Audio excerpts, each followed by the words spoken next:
সাংবাদিক রিপোর্ট করতে আসছেন আপনারা যার অধিকার نحمد ونصلي على رسوله الكريم أما بعد وأعوذ بالله من الشيطان الرجيم بسم الله الرحمن الرحيم إن الحكم إلا لله صدق الله العلي العظيم شعب صلى الله عليه وسلم ইসলামী আন্দোলন বাংলাদেশ নরসিংদী জেলা শাখা কর্তৃক আয়োজিত আজকে এক গণসম্মেলনের সম্মানিত সভাপতি সেরেতাজ সম্মানিত ওলামায়ে কেরাম সর্বস্তরের জনগণ ভাইয়েরা আমার, ইসলামী আন্দোলন বাংলাদেশ কি চায়? ইসলামী আন্দোলন বাংলাদেশ ইসলাম হুকুমত কায়েম করতে চায়। ইসলামী আন্দোলন বাংলাদেশ কোরআন ও সুন্নাহর আইন চায়। বলতে পারি ইসলামী আন্দোলন কোরআন ও সুন্নাহর আইন যদি বাস্তবায়ন করে ফায়দা কি হবে, লাভ কি হবে? মানুষ মুক্তি পাবে, মানুষ শান্তি পাবে, অধিকার ফিরে পাবে, বৈষম্য দূর হবে, যেখানে মানুষের সাম্য, মানবিক মর্যাদা, সামাজিক ন্যায় বিচার প্রতিষ্ঠিত হবে, যেখানে মুসলিম, হিন্দু, বৌদ্ধ, খ্রিস্টান যত জাতি আছে সমস্ত জাতির ন্যায্য অধিকার বাস্তবায়ন করা হবে। ইসলামী হুকুমত হয় তাহলে কি হবে? অন্ন, বস্ত্র, বাসস্থান, শিক্ষা, চিকিৎসার গ্যারান্টি দেওয়া হবে।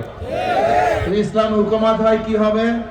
তাহলে সার্কেল এসপিকে চাঁদাবাজরা আহত করতে পারবে না।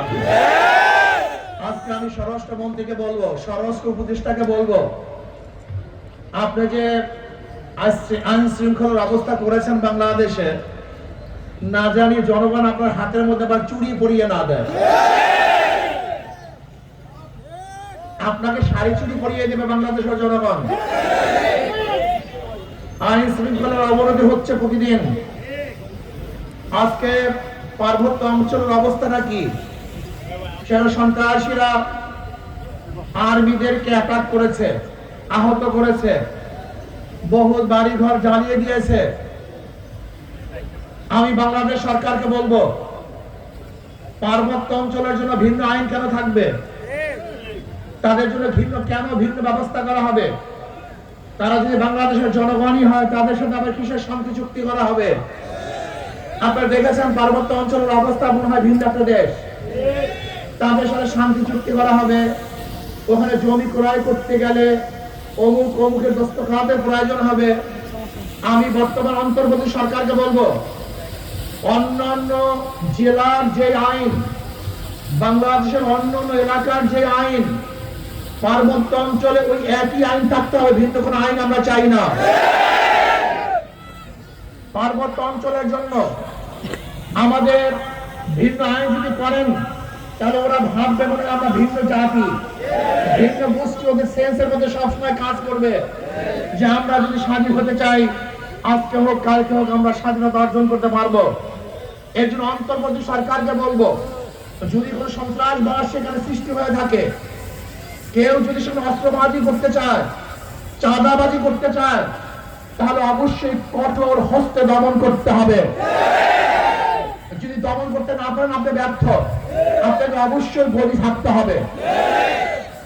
আজকে নরসিংদীতে যে সমস্ত চাঁদাবাজরা পুলিশকে আহত করেছে, আমি স্বরাষ্ট্র উপদেষ্টাকে বলবো, যদি এক সপ্তাহের মধ্যে আপনি সমস্ত চাঁদাবাজদেরকে অ্যারেস্ট করতে না পারেন, আপনি যদি বিচারের আওতায় আনতে পারেন, তাহলে আপনার উচিত হবে স্বইচ্ছায় আপনার ক্ষমতা ছেড়ে দেওয়া। আপনার মতো অযোগ্য কোন উপদেষ্টা বাংলাদেশের জনগণ দেখতে চায় না। বাংলাদেশের চাঁদাবাজি আমরা চাই না, মাস্তানি চাই না, গুন্ডামি চাই না, লুচ্চামি চাই না, দখলদার চাই না। আমার দীর্ঘদিন পর্যন্ত যারা দেশ চালিয়েছে, পরিচালনা করেছে, তারা মানুষকে শান্তি দিতে পারে নাই, বৈষম্য দূর করতে পারে নাই, জুলুম, অত্যাচার, অবিচার, খুন খারাপি বন্ধ করতে পারে নাই। আমি অনুরোধ করবো বাংলাদেশের জনগণকে, একটা বারের জন্য ইসলামকে পরীক্ষা করুন। ওদেরকে বারবার পরীক্ষা করেছেন, নৌকাকে বারবার পরীক্ষা করেছেন, ধানের শীষকে বারবার পরীক্ষা করেছেন, নাঙ্গলকে পরীক্ষা করেছেন, কিন্তু হাত পাখা ইসলামকে এখন আপনারা পরীক্ষা করেন নাই।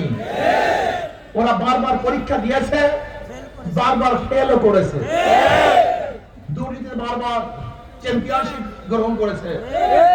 আপনারা কি জানেন 1991 থেকে 96 পর্যন্ত বিএনপি ক্ষমতায় ছিল, দুর্নীতিতে 3 বার বিশ্ব চ্যাম্পিয়ন হয়েছে, একবার দুইবার না, 3 বার। এই দুর্নীতিবাজ গণখুনিদেরকে, লুটারা বদমাশদেরকে আর আমরা বাংলাদেশের রাজনীতি দেখতে চাই না। আমরা এমন ব্যক্তিদেরকে রাজনীতি দেখতে চাই যাদের হাতের মধ্যে খুনের রক্ত নাই, জুলুমের কোন ছাপ যাদের হাতের মধ্যে নাই, যাদের শরীরের মধ্যে হারাম রক্ত নাই, যারা মানুষকে মর্যাদা দিতে পারে, যারা মানুষকে শান্তি দেওয়ার আশ্বস্ত করতে পারে, যারা চুরি ডাকাতি করবে না, এদেশের টাকা বিদেশে পাচার করবে না, এমন মানুষ যদি দেশের শাসক হয় তাহলে এদেশের মানুষ শান্তি পাবে, মুক্তি পাবে ইনশাআল্লাহ। কাজে আমি অনুরোধ করবো, হাত জোড়ে অনুরোধ করবো, আগামী নির্বাচনে একটা বারে যদি ইসলামকে পরীক্ষা করুন। ওদের সব জায়গায় ধোঁকাবাজি।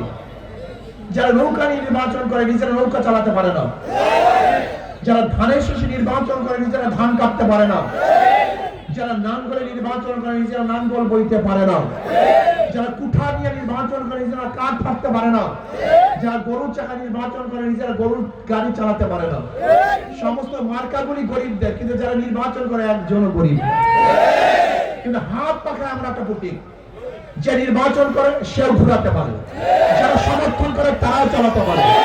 হাত পাখা প্রয়োজন পুরুষদের, হাত পাখা প্রয়োজন মহিলাদের, হাত পাখা প্রয়োজন মুসলমানদের, হাত পাখা প্রয়োজন হিন্দুদের। হাত পাখা আমরা একটা প্রতীক। কারেন্ট ফেল করে, হাত পাখা ফেল করে না। কাউর মার্কা ঘুমের সময় বুকের উপরে কলিজার উপরে থাকে না, শুধু একটাই মার্কা, যেই মার্কার নাম হাত পাখা। যেই মার্কাটা ঘুমের সময় বুকের উপরে থাকে তার নামই হাত পাখা।